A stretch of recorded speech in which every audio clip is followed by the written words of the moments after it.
بسم اللہ الرحمن الرحیم۔ Welcome to my channel Global Lounge. میرے تمام ویورز کو السلام علیکم۔ آج کا اسٹارٹ کریں گے ایک اچھی بات کے ساتھ۔ ایمان کا لیول ایک سا نہیں رہتا۔ کبھی ہم ہر لمحہ رب سے رابطے میں ہوتے ہیں تو کبھی دنیا میں الجھ جاتے ہیں۔ انسان ہے نا، تقریباً ہر انسان ایسے ہی مراحل سے گزرتا ہے۔ کوئی بہت آگے ہوتا ہے، کوئی درمیان میں، کوئی شروع کے مدارج میں۔ یاد رکھیں، بس نسبت قائم رہنی چاہیے۔ اللہ کے راستے پر بھاگ نہ سکیں تو چل لیں، چل نہ سکیں تو خود کو گھسیٹ لیں، مگر اپنا راستہ نہ تبدیل کریں اور اللہ کے راستے کو ہی اپنی منزل بنائیں۔ آج آپ کے ساتھ جو اسکرین پر نظر آ رہا ہے وہ ہے صورتوں کے فضائل اور خواص۔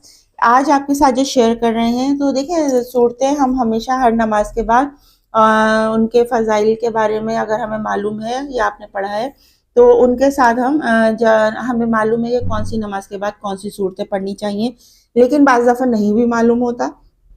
تو آپ کو جس وقت جو صورت صحیح لگ رہی ہوتی ہے آپ اس کی تلاوت کر رہے ہوتے ہیں، لیکن کچھ صورتیں ایسی ہیں جو کچھ نمازوں کے بعد پڑھی جاتی ہیں اور ان کے بڑے خواص ہیں اور بڑے فائدے ہیں، اور وہ کس ترتیب سے پڑھنی چاہیے اور کون سی صورت کب بہت پر اثر ہوتی ہے تو کس طرح پڑھنی چاہیے، تو وہ آج ہم آپ کے ساتھ شیئر کریں گے۔ امید ہے آپ کو اس سے آج کی ویڈیو سے بہت فائدہ ہوگا، اور اگر آپ اپنی کسی مشکل پریشانی میں اگر آپ کچھ پڑھنے کا سوچ رہے ہیں تو آج آپ کو کافی مدد حاصل ہو جائے گی۔ حضرت صلی اللہ علیہ وآلہ وسلم نے سورہ فاتحہ کو افضل القرآن بتایا۔ بعض احادیث میں سورہ فاتحہ کو 2/3 قرآن کے برابر فرمایا ہے۔ حضرت ابو ہریرہ رضی اللہ عنہ سے روایت ہے کہ رسول اکرم صلی اللہ علیہ وسلم نے ارشاد فرمایا کہ اپنے گھروں کو قبریں نہ بناؤ، یعنی ذکر و تلاوت سے گھروں کو خالی نہ رکھو جیسا کہ قبریں خالی ہوتی ہیں۔ بے شک شیطان اس گھر سے بھاگتا ہے جس میں سورہ بقرہ پڑھی جاتی ہے۔ جس گھر میں سورہ بقرہ کی تلاوت کی جاتی ہے، ضروری نہیں ہے کہ آپ ایک دن میں پوری سورت پڑھیں، اگر آپ پڑھ سکتے ہیں تو ویل اینڈ گڈ، تو اگر نہیں بھی پڑھ سکتے تو یہاں کہنے کا مقصد یہ ہوتا ہے کہ سورہ بقرہ کا کچھ حصہ روز ضرور پڑھیے، اور جس گھر میں نہیں پڑھی جاتی وہ قبروں کی طرح وہ گھر خالی ہوتے ہیں۔ حضرت علی رضی اللہ عنہ سے روایت ہے کہ رسول اکرم صلی اللہ علیہ وسلم نے ارشاد فرمایا، جو شخص ہر نماز کے بعد آیت الکرسی پڑھ لیا کرے تو جنت کے داخل ہونے میں اس کے لیے صرف موت ہی آڑے بنی ہوتی ہے، اور جس نے آیت الکرسی لیٹتے وقت پڑھ لی، اللہ تعالیٰ اس کے گھر کو اور اس کے پڑوسی کے گھر کو اور آس پاس کے چند گھروں کو امن سے رکھے گا۔ ہمیشہ فرض نماز کے بعد آیت الکرسی پڑھا کریں، آیت الکرسی کا اہتمام کیا کریں، تو آپ کو جنت میں داخل ہونے سے صرف موت ہی بیچ میں آ سکتی ہے، ورنہ کوئی نہیں روک سکتا۔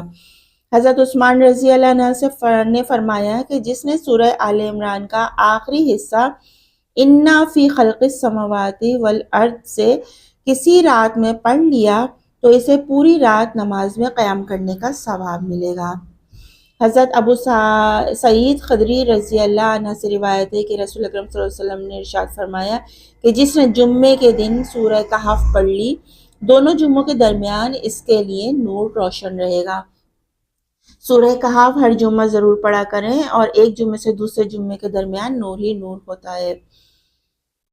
حضرت جابر رضی اللہ عنہ سے روایت ہے کہ رسول اکرم صلی اللہ علیہ وسلم جب سورہ علم تنزل جو 21ویں پارے میں ہے اور سورہ تبارک الذی بیدہ الملک کو نہیں پڑھ لیتے تھے، سورہ ملک جب تک نہیں پڑھ لیتے تھے، اس وقت تک رات کو نہیں سوتے تھے۔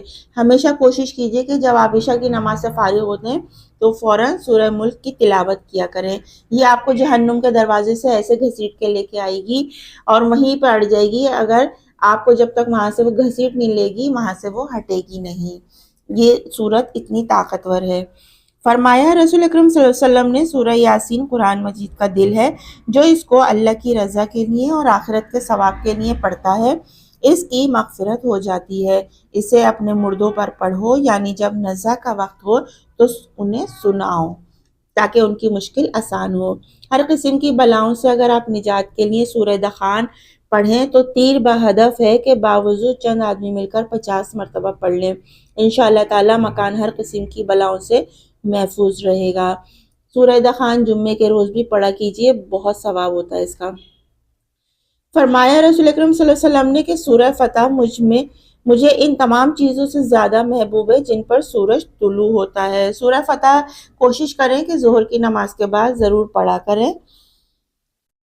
پاگل پن اور دیوانگی دور کرنے کے لیے سورہ قاف کو باوضو لکھے اور پانی میں گھول کر مریض کو پلائے۔ انشاءاللہ تعالی ہر قسم کے خوف، ڈر اور دیوانگی سے نجات ہوگی۔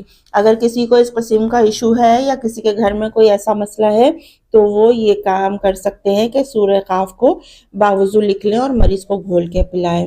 انشاءاللہ تعالی صحت یابی ہوگی۔ حضرت جابر رضی اللہ عنہ سے روایت ہے کہ رسول اکرم صلی اللہ علیہ وسلم باہر تشریف لائے۔ آپ نے صحابہ کو سورہ رحمان اول سے آخر تک پڑھ کر سنائی۔ یہ لوگ خاموشی سے سنتے رہے۔ آپ صلی اللہ علیہ وآلہ وسلم نے فرمایا کہ میں نے اس سورت کو لیلۃ الجن میں جنات کو پڑھ کر سنائی اور جواب دینے میں تم سے اچھے ثابت ہوئے۔ میں جب بھی فَبِأَيِّ آلَاءِ رَبِّكُمَا تُكَذِّبَانِ پڑھتا تھا تو وہ جواب میں یوں کہتے تھے، لا بِشَيْءٍ مِّن نِعْمِكَ رَبَّنَا تُكَذِّبُ فَلَكَ الْحَمْدُ۔ اے ہمارے رب، آپ کی کسی بھی نعمت کو نہیں جھٹلائے، آپ ہی کے لیے سب تعریف ہے۔ اگر کام میں کسی قسم کی رکاوٹ یا مشکل آئے تو سورہ حدید 3 مرتبہ پڑھے، انشاءاللہ تعالی اس کا کام آسان ہوگا اور راحت کے ساتھ انجام پائے گا۔ حضرت عبداللہ بن مسعود رضی اللہ عنہ سے روایت ہے کہ رسول اکرم صلی اللہ علیہ وسلم نے ارشاد فرمایا کہ جو شخص ہر رات کو سورہ واقعہ پڑھ لے اسے کبھی بھی فاقیہ نہیں ہوگا، یعنی تنگ دستی لاحق نہیں ہوگی۔ تو آپ کوشش کیا کریں کہ مغرب کی نماز کے بعد ضرور پڑھا کریں۔ حضرت ابن مسعود رضی اللہ عنہ اپنی لڑکیوں کو حکم دیتے تھے کہ روزانہ ہر رات کو اس سورت کو پڑھ لیا کرو۔ حضرت معقل بن یسار رضی اللہ عنہ سے روایت ہے کہ حضور اقدس نے فرمایا کہ جو شخص صبح کو 3 مرتبہ اعوذ باللہ السمیع العلیم من الشیطان الرجیم پڑھ کر سورہ حشر کی آخری 3 آیتیں پڑھ لے تو اللہ تعالیٰ اس کے لیے 70,000 فرشتے مقرر فرمائیں گے جو اس دن شام تک اس کے لیے رحمت کی دعا کرتے رہیں گے، اور اگر وہ اس دن مر جائے تو شہید ہونے کا درجہ پائے گا، اور جس نے یہ عمل شام کو کر لیا تو اس کو بھی یہی نفع ہوگا، یعنی صبح ہونے تک 70,000 فرشتے اس کے لیے رحمت کی دعا کرتے رہیں گے، اور اگر رات میں مر جائے تو شہادت کا درجہ پائے گا۔ جو لڑکا یا لڑکی ناخلف ہوں اور اپنے والدین کی اطاعت نہ کرتے ہوں تو 3 مرتبہ باوضو سورۃ الصف پڑھ کر ان پر دم کریں اور پانی پر دم کر کے انہیں پلائیں۔ انشاءاللہ تعالیٰ ان کے دل سرکشی سے ہٹ کر اطاعت و فرمانبرداری کی طرف مائل ہوں گے۔ جن کے بچے اپنے پیرنٹس کی اطاعت نہیں کرتے تو انہیں چاہیے کہ وہ یہ عمل کریں اور یہ سورت کو پڑھیں تاکہ بچے سرکشی سے ہٹ جائیں۔ گرمیاں اگر میاں بیوی میں موافقت ہو اور ہر وقت بات پر جھگڑا ہوتا ہو تو جمعۃ المبارک کے دن کسی بھی وقت 3 مرتبہ سورہ جمعہ پڑھیں اور دعا مانگیں، انشاءاللہ تعالیٰ آپس میں محبت بڑھے گی اور نفاق دور ہوگا۔ نیز پانی پر دم کر کے دونوں کو پلانا بہت مفید ہے۔ تو جن میاں بیوی کے درمیان ناچاکی رہتی ہو اور ہر وقت بات پہ جھگڑا ہوتا ہو تو وہ یہ 3 مرتبہ سورہ جمعہ پڑھیں اور انشاءاللہ ان کو فائدہ ہوگا۔ اگر کوئی شخص قرض کی ادائیگی میں مبتلا ہو اور قرض اتارنا مشکل ہو تو 21 بار سورہ تحریم پڑھ کر انشاءاللہ تعالیٰ جلدی قرض ادا ہو جائے گا۔ آج کل بہت سارے لوگ قرض دار ہوتے ہیں اور قرضہ ادا کرنے کے لیے بہت پریشان رہتے ہیں۔ تو ایسا ہوتا ہے کہ ایک سے قرض لیتے ہیں، پھر دوسرے سے قرض لے کے اس کا قرض اتارتے ہیں، پھر اس کا قرض لے کے دوسرے سے اتارتے ہیں، اور یہ جو چین ہے یہ چلتی رہتی ہے۔ تو اگر آپ اس طرح کریں گے تو ایک دلدل میں پھنستے چلے جائیں گے۔ اگر آپ چاہتے ہیں کہ آپ کا قرض ادا ہو تو اللہ سے رجوع کریں اور اپنی مشکل کو دور کریں، اور قرض اتارنا ہو تو 21 بار سورہ تحریم کو پڑھیں۔ انشاءاللہ تعالیٰ اللہ آپ کے لیے منزل آسان کرے گا اور راستے کھولے گا۔ آپ صلی اللہ علیہ وسلم نے فرمایا کہ سورہ ملک کی 30 آیتیں یہ ہیں۔ انہوں نے ایک شخص سے سفارش کی کہ یہاں تک کہ بخش دیا گیا۔ سورہ نو کا عصر کی نماز کے بعد باوضو پڑھنا ہمیشہ ڈوب کر مرنے، دیوار کے نیچے دب کر مرنے اور اس طرح ہر قسم کی موت سے محفوظ رکھتا ہے۔ اگر کوئی قیدی کثرت سے سورہ جن باوضو پڑھے تو اللہ تعالیٰ اپنے فضل و کرم سے اسے رہائی عطا فرمائے گا۔ تو میرے جو بھائی بہن قید میں ہیں اور اگر وہ رہائی چاہتے ہیں تو سورہ جن کی تلاوت کریں۔ جس گھر میں فاقہ رہتا ہو اگر اس سورۃ المزمل ایک بار روزانہ باوضو بعد نماز عشاء پڑھ لی جائے تو انشاءاللہ تعالی وہ گھر فاقے سے محفوظ رہے گا اور گھر میں برکت ہوگی انشاءاللہ۔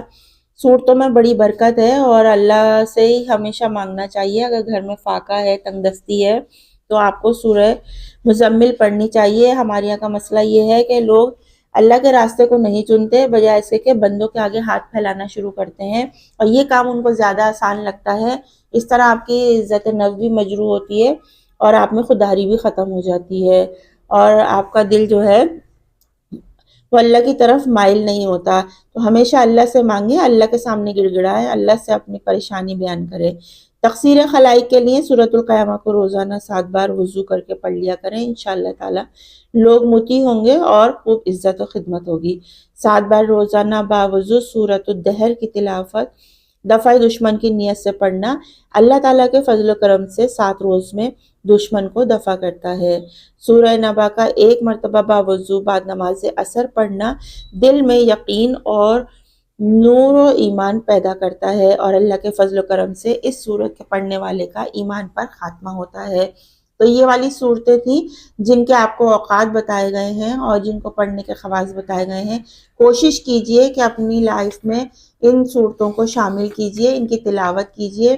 5 ٹائم آپ نماز پڑھتے ہیں، اگر اللہ نے آپ کو توفیق دی ہے تو آپ ان دعاؤں کا اہتمام کریں اور فجر کے وقت سورہ یاسین اور سورہ رحمان کی ضرور تلاوت کیا کریں اور ظہر کی نماز کے بعد سورہ فتح کی تلاوت ضرور کیا کریں۔ عصر میں ایک بار سورہ یاسین اور پڑھ سکتے ہیں آپ، اور مغرب میں سورہ واقعہ اپنی بچیوں کو بھی پڑھنے کی ضرور تلقین کیا کریں اور خود بھی پڑھا کریں۔ اور عشاء میں ہمیشہ جب بھی آپ عشاء کی نماز ختم کریں تو سورہ ملک کو پڑھا کریں اور آخری آیت آمن رسول اللہ کی ضرور پڑھا کریں۔ اس سے آپ کے گھر میں بہت برکت ہوگی اور آپ کی نیکیوں میں اضافہ ہوگا اور آپ کا دل نور سے منور ہوگا۔ یہ کچھ صورتوں کے خواص تھے جو ہم نے آپ کے ساتھ شیئر کیے ہیں۔ امید ہے آپ کو آج کا ویڈیو بہت اچھا لگا ہوگا اور اس میں سے ضرور آپ کے کام کے لیے کوئی نہ کوئی صورت ایسی ضرور نکل آئے گی جو آپ کی مشکل کو آسان کرے گی۔ اور بھی بہت اچھی ویڈیو کے ساتھ آپ کے ساتھ دوبارہ ملتے ہیں۔ تب تک اپنا بہت سا خیال رکھیے۔ اللہ حافظ۔